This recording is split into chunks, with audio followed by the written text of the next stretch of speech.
Did you know that the recorder was one of the first woodwind instruments and it used to be called the English flute?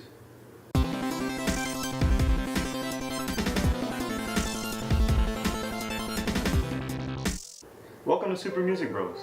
Today we're going to talk about how to hold the recorder and how to make a nice beautiful sound on it. When you first get your recorder, you have to make sure that your left hand is on top. Your index, middle, and ring finger are going to cover the first 3 holes, and in the beginning, your right hand is just going to go on the bottom and hold the bell. That's going to keep the recorder nice and stable. Now that you're holding the recorder correctly, make sure that your index, middle, and ring finger are covering the holes completely, and that your thumb on the back is also covering the hole. A good way to check that you're doing it properly, lift your finger for a second and check that there's a little white circle. That means you're pressing on the correct part of your finger. Make sure you press firmly with those 3 fingers, index, middle, and ring, and thumb on the back, and let's try to blow some air through the recorder. If your sound didn't sound quite like that, make sure you blow soft and warm air, almost like if you're blowing some soup. But don't blow too hard, because you don't want to blow soup into the person in front of you. So, this is an example of what not to do. That's too hard. Blow soft, warm air. It should sound like this.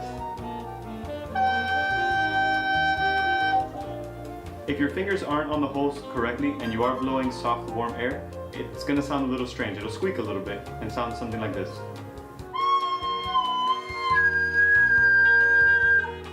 That's happening because I'm not covering the holes correctly and I don't see those circles on my fingers, even though I was blowing the correct amount.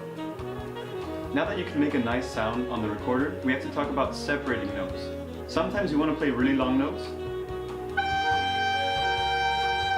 but other times you have to play short, detached notes.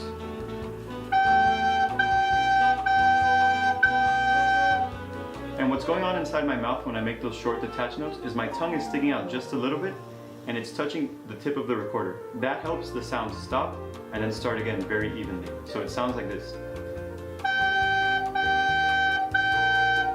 I'm basically saying two, two, two, and the tongue touching the mouthpiece is what's changing the sound. Don't forget, there's also an extra hole in the back. That's where your thumb needs to go.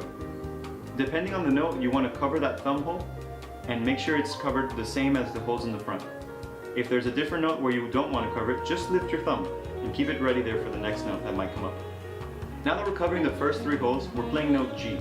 Let's practice playing long tones for a second. We're going to play this note and hold it for 4 beats.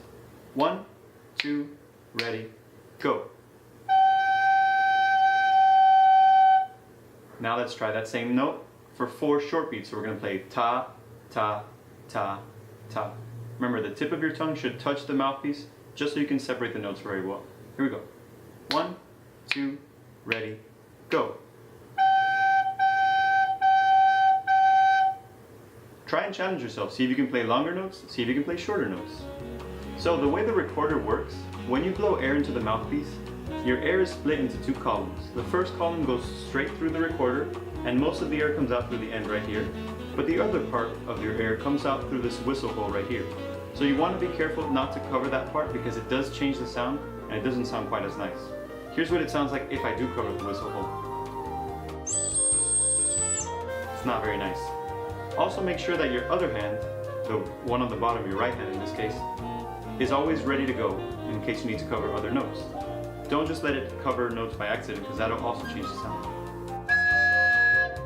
That sounds a little bit like a foghorn. Hopefully you feel comfortable holding and playing the recorder now. If you'd like, check out some of the next videos so you can learn Hot Cross Buns, Old MacDonald Had a Farm, and other songs. See you later.